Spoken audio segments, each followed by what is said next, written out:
And I think Tim, one of the five that you really highlighted there was working with counsel early, right? And like Mhm. getting everything set up early so that you're not going to have the headache later there. And so to kick this over to Ritish, would love to hear like how do you think about relationships as as it helps with efficiency with lawyers, investors, early on, and then through the price financing round too. How did you navigate that, and how do you do that on an ongoing basis? Yeah, I mean, thank you for the question there. Well, I think the truth of it is that you're really going to get to know your your legal team well at your first priced financing, most likely. I mean, hopefully nothing has gone on majorly at your company that would require a significant amount of time from them to like intervene and help the company. But you do have consistent touch points before the price round. I think what's really important is, as you're going through the fundraising process before you accept a term sheet, to check in with your counsel and first off inform them that you're going, you're going on a fundraising process, so that way they're aware and they can keep some folks ready once you do get a term sheet and and they need to start executing on documents. But I think another thing is that they can really remind you of a number of important things that's kind of difficult to remember at times as a founder who's fundraising. First off is just the fiduciary responsibility that you have. So, once you accept your first check, your responsibility is not only to yourself, it's to your investors. And once you've hired your first employee, I mean, I know this is not a legal responsibility, but I believe it's an ethical one and one that separates, you know, the best founders from the rest of the crop is that when you bring on your first employee, you now have a managerial responsibility for that employee, for their career, for their development. And so ultimately, that first employee goes up to a team. So now you have responsibility across the team, right? And so what I would really stress here is that the lawyers will remind you about this, like even if you get a term sheet that you don't necessarily love, they'll remind you, hey, you know what, go talk to all the other folks and see what's the best term sheet you can get now that you've gotten one. But also on the flip side, when you're in a tough fundraising environment, you're not, let's say your co-founders are like, wait, we're not getting exactly the terms that we want. They can provide you with that guidance of, remember your fiduciary responsibility and remember your responsibility to your team, right? And your responsibility to the company and your customers. And so it's a little bit, easier for us to stomach in biotech in some ways because like we necessarily think, okay, if the company doesn't continue to exist, then this medical innovation may not help these patients necessarily. But I think counsel from your lawyers doesn't necessarily just have to be cut and dry legalese on the documents. It could also be about how you strategically think about the company and how you're fundraising, and a reminder of your responsibilities to the people around you, not just to yourself.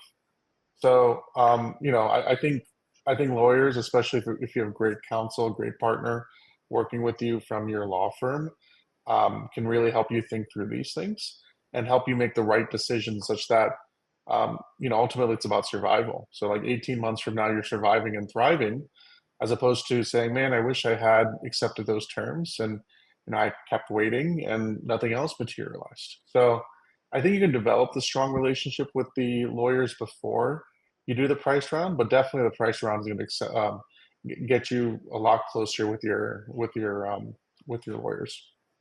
Yeah. Awesome.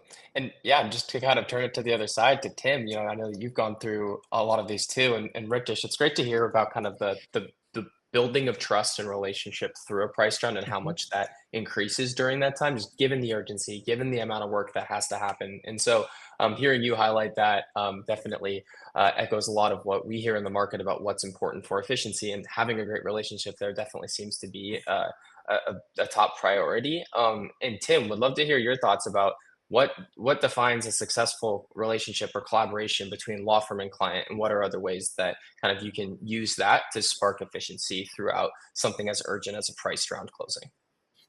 Yeah, very good question, and I loved Ritish's response. It warmed my heart to hear him talk so fondly of attorneys. That's great. But I think he's nailing it. I think the key to a good attorney-client collaboration in the context of a price round and making it more efficient is really a relationship of trust. There's a lot of communication. So I think two important things if you're a founder and you're picking your counsel is can you talk to them? Are they accessible? Because with my clients during a deal, things move very fast and there's a lot of time pressure. So I'll be communicating via text message. I'll be on constant calls. We're in constant communication throughout the day to go over terms and negotiate. So can you talk to your counsel?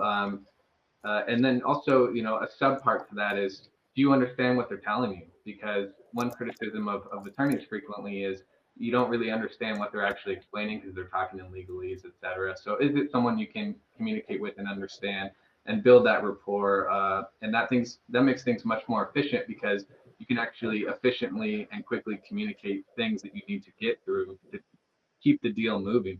Because some of these things are very complex. And so if you have to go over what a drag along is a million times, it's going to slow things down. But you can't just, as a founder, you can't just agree to everything the lawyer says. Some of these things are business terms. Lawyers like to say that's a business term, but founders still want your opinion. So that's a segue to the next point, which is trusting your attorney. So the good side of being an attorney is we get to see a lot of deals. Like a founder might only do a handful of deals. Let's say their first startup is very successful. They have a few price rounds. An attorney might have a few price rounds going on at the same time. So you get a lot of different deals, you get a lot of experience. And so if you have a good trust relationship between the founder and the attorney, they can provide a lot of insight on like those business terms, but then also on the legal terms as well. They can tell you what sort of things are market and just help you get through the huge undertaking that is a financing. There's a term we like to use, which is called deal fatigue. So after a little while, you're tired of the deal. At first, it's exciting. By the end of the month, you hate it and you want the deal to just close. So your counsel, trusting that they're not just billing hours for no reason, trusting that they're getting you through this stuff, and then communicating, I think, is really critical to a good relationship. And on the attorney side, there's nothing worse than your client saying, hey, we need to close this deal in 3 weeks. And then you sent them an email a week ago and they haven't even opened it. And it's, five huge Word documents. So I would say those are my two thoughts on the efficiency standpoint. Awesome. Yeah, and love to hear that. I think one of my favorite takeaways from what you just said there is just the data points that you as a law firm, as a lawyer, will have when a founder's talking to you, right? Like this is what you do for your profession. You see deals all the time. The founder, and Ritish, you're an expert in your company. You're the CEO of your company and you have all those data points, and that's the whole point, is running the business. And so when you can jump in and have efficient communication, a good relationship, being able to convey those data points and map them onto deal terms, deal mechanics too. Like deal terms are of course important, and Tim, kind of what I was hearing a lot as a theme through the whole talk here is mechanics can slow down or speed up your process too. About socializing a price round to safe holders and building a rapport with them so that they'll help you quickly when you got to go close the price round, or other areas there too. So awesome to hear. Thank you both for going through that in so much depth. I know we're coming up on time here, so just want to wrap with one or two questions, and we can kind of do these rapid fire. But Ritish, over to you. What's one thing you would tell yourself before a price financing round now, after you've now done it and you're on the back end of it? Yeah, just really keep things efficient to the point as it comes to data rooms, diligence prep. So make sure that you have all your diligence prep ready as best as you can before you go out to raise, and host that in data rooms. And I know that there's a number of different tools for that, but I do like Cartas as well. And then use all the tools at your disposal, basically. Like, look, you're going to already be busy with a bunch of email communications and in-person communications with a lot of different firms. So that way the actual mechanics of closing the deal should, you don't need to reinvent the wheel there, basically. So I used like the deal closings tool. I really had a great experience with it. It reduced my anxiety a lot, to be honest, to close out the funding, because tools like that are able to give you this the dashboard, right? This overall view into how the priced round is closing out.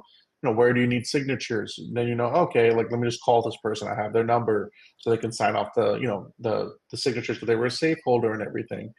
And so, really, what I would say is, you know, focus your time on, you know, the conversations, the communication, but streamline everything else. Streamline the diligence, streamline the data room, streamline the deal closing. And I chose to do it through the deal closing tool, and I will do it again for my next priced round.